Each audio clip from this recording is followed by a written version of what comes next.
Hi അസ്സലാമു അലൈക്കും. ഇന്ന് ഞാൻ ഡിന്നറിനൊക്കെ പെട്ടെന്ന് ആക്കിയെടുക്കാൻ പറ്റുന്ന നല്ലൊരു റെസിപ്പി ആയിട്ടാണ് വന്നത്. നമുക്കാദ്യം അതിന് വേണ്ടി കറി ഉണ്ടാക്കാം. അതിന് വേണ്ടി ഇതുപോലെ കുറച്ച് ഗീയാണ് ഞാൻ ഇട്ട് കൊടുത്തത്. അതിലേക്ക് നമുക്ക് കുറച്ച് ചെറിയ ജീരകം ചേർത്ത് കൊടുക്കാം. ഇനി അതിലേക്ക് തന്നെ ഇഞ്ചിയും വെളുത്തുള്ളിയും ഒന്നിട്ട് കൊടുക്കാം. അതൊന്ന് മൂത്ത് വരുമ്പോൾ അതിലേക്ക് നമുക്ക് ആവശ്യമുള്ള ചിക്കൻ ചേർത്ത് കൊടുക്കാം.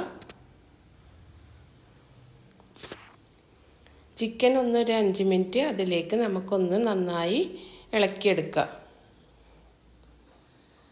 ഇനി അതിലേക്ക് നമുക്ക് മസാലപ്പൊടികളൊക്കെ ചേർത്ത് കൊടുക്കാം. അതിലേക്ക് 2 ടീസ്പൂൺ മുളക് പൊടിയും അതുപോലെ 1.5 ടീസ്പൂണോളം മല്ലിപ്പൊടിയും പിന്നെ ഗരം മസാലപ്പൊടി, മഞ്ഞൾപ്പൊടി, കുരുമുളകിൻ്റെ പൊടി, ചിക്കൻ മസാലപ്പൊടി അതൊക്കെ ഒന്ന് നമുക്ക് അതിലേക്ക് ഇട്ട് എല്ലാം കൂടി ഒന്ന് മിക്സാക്കി എടുക്കുക.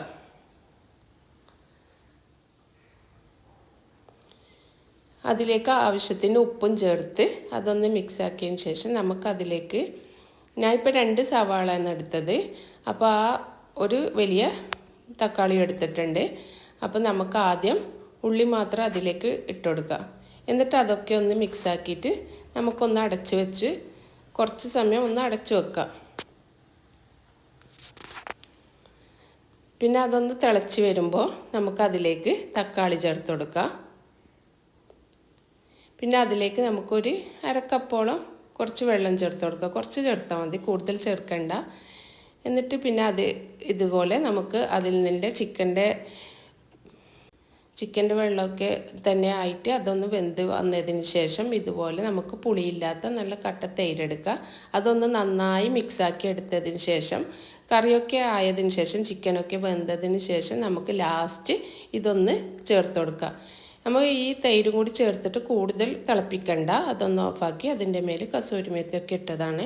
ഇനി നമുക്ക് അതിന് വേണ്ടി ഒരു ബട്ടർ നാണാണ് ഞാൻ ഉണ്ടാക്കുന്നത്. അതിൻ്റെ കൂടെ കഴിക്കാൻ പറ്റിയ ഒരു നല്ല നാണാണ്. അപ്പോൾ പിന്നെ 1 കപ്പ് ഇളം ചൂട് പാലും 50 ഗ്രാമോളം ബട്ടർ എടുത്തിട്ടുണ്ട്. അതിലേക്ക് തന്നെ കുറച്ച് ആവശ്യത്തിന് ഉപ്പും പിന്നെ 1 ടീസ്പൂൺ ഈസ്റ്റും 1 ടീസ്പൂൺ തന്നെ പഞ്ചസാരയും കുറച്ചൊരു 1/4 ടീസ്പൂൺ ബേക്കിംഗ് സോഡയും ഒക്കെ ഇട്ട് ഒന്ന് മിക്സാക്കി എടുത്തിട്ട് 3 കപ്പോളം മൈദയാണ് ഞാൻ എടുത്തത്. ആ മൈദയിലേക്കിട്ട് നന്നായി ഒന്ന് കുഴച്ചെടുക്കാം.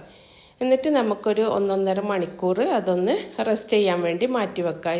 ഇതുപോലെ നല്ല സോഫ്റ്റായിട്ട് പൊന്തി വരും അത്. ഇനി നമുക്കതൊന്ന് ചുട്ടെടുക്കാം.